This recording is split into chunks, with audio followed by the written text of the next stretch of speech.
So what's up mga keepers, good morning. Yan, isdaan natin dito. Yung mga fry natin ay linipat na natin yung medyo malaki dun sa labas. Mamaya papakita ko sa inyo mga boss. Eto is bobombay natin yan, BBS yan, oh. Tingnan nyo naman mga fry natin, oh. Sobrang dami. Dito medyo maliit pa to. Ito yung mga naunang ay last batch. Then yung BKBM natin, dyan nakalagay yung mga quality na BKBM. Yan, tagal mag drop pero ang lalaki na ng tiyan. Hinintay lang natin to mag drop mga boss, kasi may mga laman na yung mga tatlong female natin, dalawang male natin, o solid. Then dito yan yung mga dap nya natin yan, o. Tingnan nyo naman kung gaano kadami sa gilid, para mga kitikiti na. Sobrang lalaki. Dito wina-water change natin mga boss, kasi paglalagyan natin to ng juvie size na mga female, kasi kinukulang na tayo sa lagayan. Kaya kailangan natin harvestin yung dito nakalagay na mga maliit pa. Then yan, o, mga golden zebra natin dito rin nakalagay. Yan, medyo malalaki na yung golden zebra natin. I-breed na lang natin to. May mga fry na rin to eh. Then dito tayo sa loob. And dito, ito yung available natin ng mga 1K for 5 pieces mga boss na mga PKBM. Yan dyan nakalagay, yan, o. Yan, sobrang dami lahat yan dyan, mga female mga bossing. Mga female yan. Dito mga bale tail na to. Ito, win-water change natin dito kasi green water nang masyado. Hindi na nakita yung mga isda. Kaya kailangan natin i-water change. Dahil yan, hindi na gaano mag-green water yung mga tubig natin kasi yan, may trapal na. Kaya win-water change na natin. Dito sa taas, mga na-water change na natin yan, oh. Ito yung trichoredid natin pala.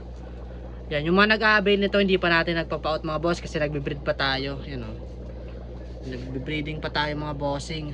Breeding pa ba? Kaya pasyensya na yung mga gusto mag-avail nito, di pa tayo makapag-out. Heto muna yung mga pour out natin, PKBM na juvie size, 1K for 5 pieces mga boss. Yan. Then dito, wala na itong mga laman kasi dito ko balak lagay yung compressor natin kapag nagpalagay tayo ng PVC. Yan, dito na tayo. Inaayos pa natin yung setup natin. Then ito, aalisin ko pa to, yung sa ilalim na planggana. Then yung mga bale tail ditong iba, nasa likod na rin. Kaya tara, samahan niyo ako mga boss, doon tayo sa likod. Papakita ko yung mga isda natin na linipat natin. Agad tayo ng BBS, oh. Yeah, let's go. Tayo sa likod, oh. Ito na yung mga isda na linipat natin mga bossing.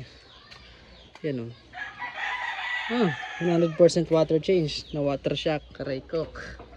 Ayos lang yan. Papakain na lang natin yung sa flower horn, yung mga namatay.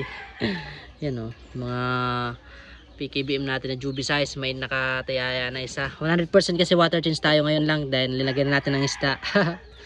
Yan, oh.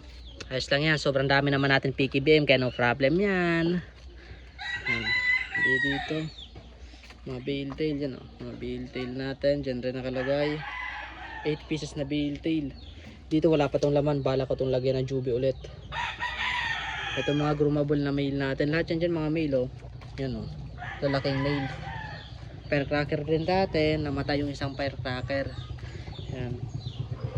Dito, nag-green water na naman yung dito, green water na naman dito. Kaya ito mga female na red eye. Yan. Ito mga GBT. Mga PKBM natin, mga male lahat dito, mga male dito sa dalawa. Ito yung medyo maliliit, and dito yung may mga potential. Yung pwede niyo i-groom, hindi nakalagay. Kaya ito lang mga boss, dito lang yung ating update ngayong umaga. Sambagsak muna, kamalma. Hindi ko nakabot kayo sa video to. Don't forget like and share, follow para updated kayo sa mga video. Thank you guys.